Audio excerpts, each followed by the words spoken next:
$2,500 reward is being offered to anyone who has a tip that leads to an arrest and a conviction. Well, Texas farmers and ranchers sometimes have to deal with a mean, hairy problem. We're talking about feral hogs. Yeah, these wild pigs pose a threat to livestock and a lot more. KAMC's Laughead joins us now with a look at just how costly these feral hogs are to our economy. Yeah, Brian and Lauren, feral pigs are an invasive species, and every year they cost Texas farmers millions in destruction. And while they might look cute here, these are not the pigs we read about in children's books. They ruin ecosystems, and they'll eat anything, plant or animal or in between, from birds, fawns, cats, and even each other. And last November, just outside of Houston, a healthcare worker died after being attacked by hogs. And now in some parts of Texas during the pandemic, some say the pig problem has gotten even worse. They're huge. They'll get you.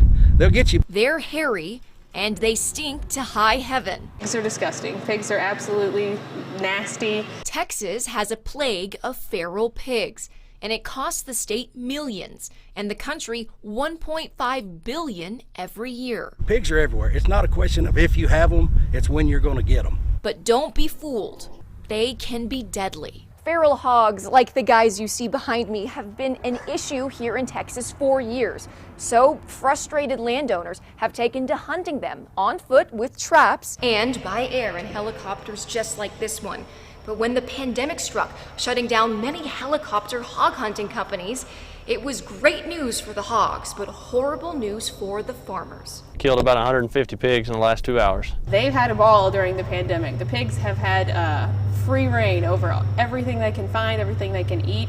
They've had free breeding. Cedar Ridge Aviation conducts helicopter hog hunts in Knox City, about 2 hours east of Lubbock.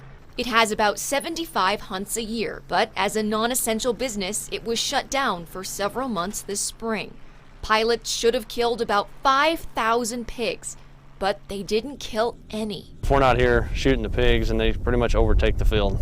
And it was devastating for local farmers and ranchers who rely on the helicopters to hunt the hogs they can't reach. Pigs are just continuously getting worse. They'll eat anything. They can live anywhere. It's really tough to get rid of them. David Kuehler is a wheat and cotton farmer, and he says he lost a fourth of his crops to the hogs last year. So you figure that's $25,000 in that one field. With no natural predators, they stick their snouts into the farmer's business, attacking livestock, eating seeds, and digging up roots. They're very destructive, very destructive. But John Holocker from Lubbock has a different approach. I don't need people to bring me the pigs. He traps hogs and buys them from other trappers for a company in Texas. And they will take them, process them, and then they send them to France and Germany. It's a delicacy. So it's good eating. A win-win for the farmers and those who want to make a little extra bacon on the side. What does it taste like? It's like a lean pork. Lieutenant Game Warden Aaron Sims says hogs have been on the rise for years, and they can be vicious. They're wild, and so if you get close to a wild animal, it might attack. There's a bounty on hogs year-round, and you don't need a hunting license for them on land anymore. But before you grab your gun, he reminds you to be careful and follow the rules. They're not a game animal. They're not supposed to be here, and so they do a lot of native damage. And so people want to go hunt hogs. We encourage that as long as they do it safely and as long as they do it on property that they have permission to be on. Hunting season is now in full swing, and for a full list of those hunting rules, you can head to the Texas Parks and Wildlife website or app. Laura, thank you. I didn't know anything about feral hogs. I learned so much. It's horrifyingly bad in many parts of the state. It has been yes, for a long time. It has. Well,